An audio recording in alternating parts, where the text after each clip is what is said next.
I am Mohammad Ali Khan, an English teacher.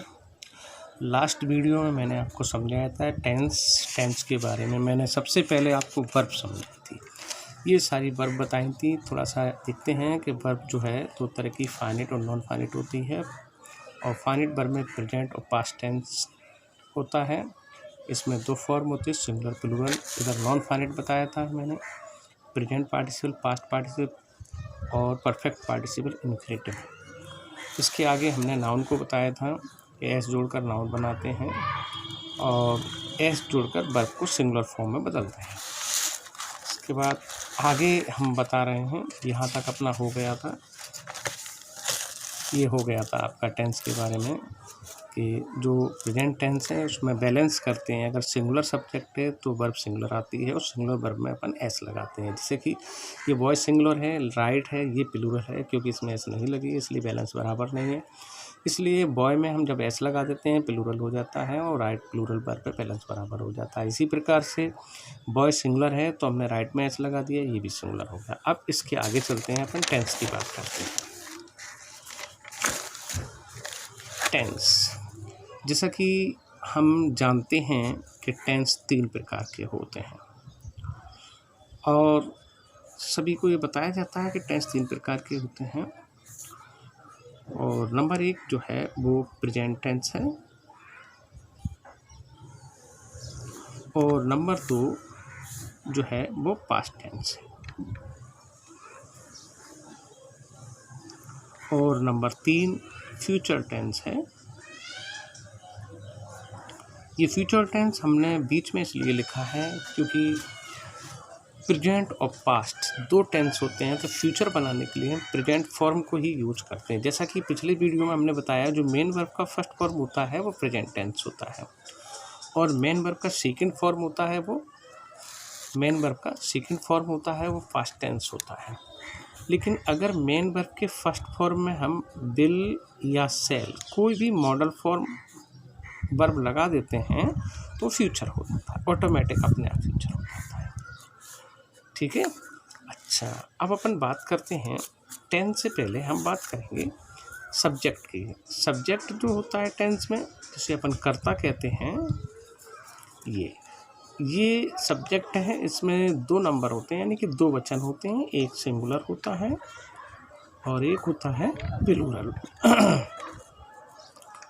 तो पहले हम ये बता दें, सिंगुलर जो होते हैं वो कौन से सब्जेक्ट होते हैं। आई सिंगुलर होता है और बी प्लूरल होता है। आई का ही रूप बी है, आई मीन्स मैं होता है और बी मीन्स हम होता है। इसी तरह से यू सिंगुलर है और यू प्लूरल भी है, तो यू का प्लूरल यू ही रहता है। तो यू का जो अर्थ है वो तुम या आप होता है और यहाँ भी तुम या आप होता है। तीसरा जो है ही, सी और इट, ये सिंगुलर है। इसका प्लूरल जो फॉर्म होता है वो दे होता है। ही सिंगुलर है, ही का प्लूरल दे है। सी सिंगुलर है, सी का प्लूरल दे है। इट सिंगुलर है, इट का प्लूरल दे है। दे का मतलब होता है वे या उन्होंने और इसका मतलब होता है वह। जैसे कि एक लड़का हो तो एक लड़के के लिए हम ही लगाते हैं और एक से ज़्यादा है तो दे लगाते हैं। एक लड़की के लिए सी लगाते हैं, एक से ज़्यादा है तो दे लगाते हैं। एक वस्तु के लिए इट लगाते हैं, एक से ज़्यादा है तो दे लगाते हैं। ठीक है, समझ में आ गया ना। अब अपन टेंस की बात करते हैं। टेंस में सबसे पहले हम टेंस पढ़ते हैं इंडेफिनिट टेंस पढ़ते हैं। अच्छा, इंडेफिनिट टेंस में 3 टेंस, प्रेजेंट, पास्ट और फ्यूचर। प्रेजेंट, पास्ट और फ्यूचर, ये 3 टेंस इंडेफिनिट के अंदर अपन पढ़ेंगे। तो प्रेजेंट टेंस, पास्ट टेंस और फ्यूचर टेंस। अब इसकी आपको पहचान बताओ। अगर किसी सेंटेंस के अंत में है हो, अगर ये है तो प्रेजेंट हो जाता है, लेकिन इंडेफिनिट की अलग है। और पास्ट में था, थी, थे और फ्यूचर में गा गी गे। अब इसके अलावा और कुछ होता तो वो इसी में रहता है, लेकिन हैं हुए के अलावा भी ये इंडेफिनिट नहीं हुआ, ये तो प्रेजेंट और पास्ट और फ्यूचर हुआ। इंडेफिनिट का कोई डेफिनेट पहचान नहीं है, क्योंकि इसका नाम ही इंडेफिनिट है। अब इंडेफिनिट कहते हैं अनिश्चित को, तो इसकी पहचान तो निश्चित नहीं कर सकते हैं, लेकिन फिर भी अपन एक मोटे तौर पे ऐसा बताया जाता है कि जिसके अंत में ता है तो ता के साथ है लगाए कि नहीं, ता के साथ ता है ती है तो प्रेजेंट हो जाता है, और गागी के लगाए तो फ्यूचर। और जब कुछ नहीं है, ठीक है, ना गा है ना हा है, तो वो पास्ट हो जाएगा ये। अब आगे अपन टेंस की बात करते हैं। जैसे अब आपने लिखा वह जाता है और वह गया और वह जाएगा। अब आप देखिए यहाँ क्या लगा है, तो इसलिए ये क्या है, प्रेजेंट। और यहाँ गा लगा है, इसलिए ये क्या हो जाएगा, फ्यूचर। इसलिए ये क्या हो जाएगा, फ्यूचर। अब यहाँ पे ना हा है ना गा है ना था है, कुछ नहीं है मतलब यहाँ, ठीक है, तो ये हो जाएगा पास्ट। अब बात की बात है, इसमें ता है इसलिए ये इंडेफिनिट है, ये भी इंडेफिनिट है और ये भी इंडेफिनिट है। अब हम बात करते हैं, सबसे पहले देखिए, जैसा कि हमने बोला कि B1 यानी कि प्रेजेंट इंडेफिनिट, और B1 के साथ अगर विल B1 जोड़ दें, विल और B1, तो हो जाएगा फ्यूचर इंडेफिनिट, और B2 हो जाए तो पास्ट इंडेफिनिट।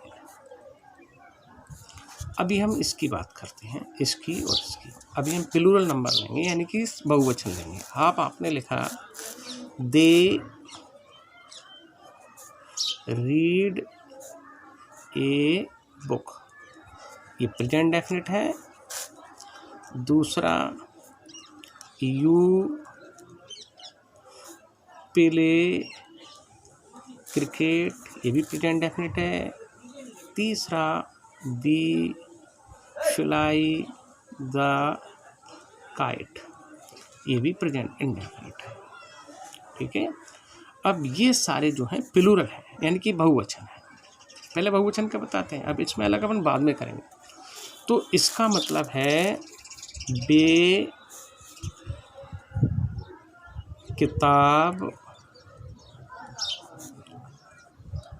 पढ़ते हैं, तो है से प्रेजेंट, ता से इंडेफिनिट। तुम क्रिकेट खेलते हो, ये हो गया प्रेजेंट डेफिनिट। हम पतंग उड़ाते हैं, प्रेजेंट डेफिनिट हो गया।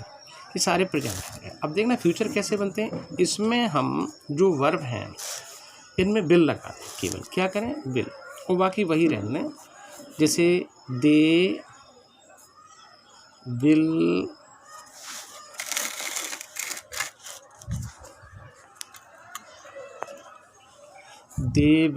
रीड ए बुक,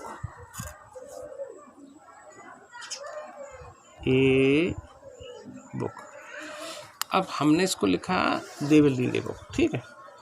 इसको लिखा you will read a book, इसका we will fly the kite. अब देखो हमने इसमें और इसमें क्या अंतर है, fly will fly, play will play, read will read, यानी कि केवल विल लगाने से इससे टेंस वही है जो गागी के हो जाता है। बे किताब पढ़ते हैं, तुम क्रिकेट खेलते हो, हम पतंग उड़ाते हैं, उड़ाएंगे, सॉरी, हम पतंग उड़ाएंगे।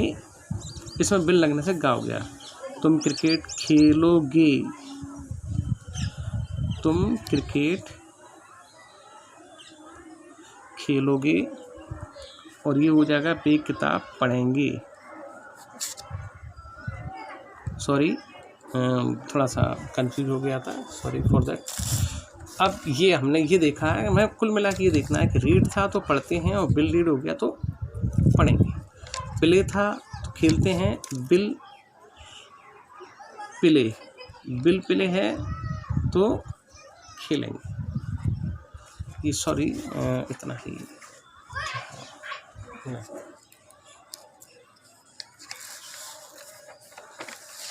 देखिए, अब देखिए आप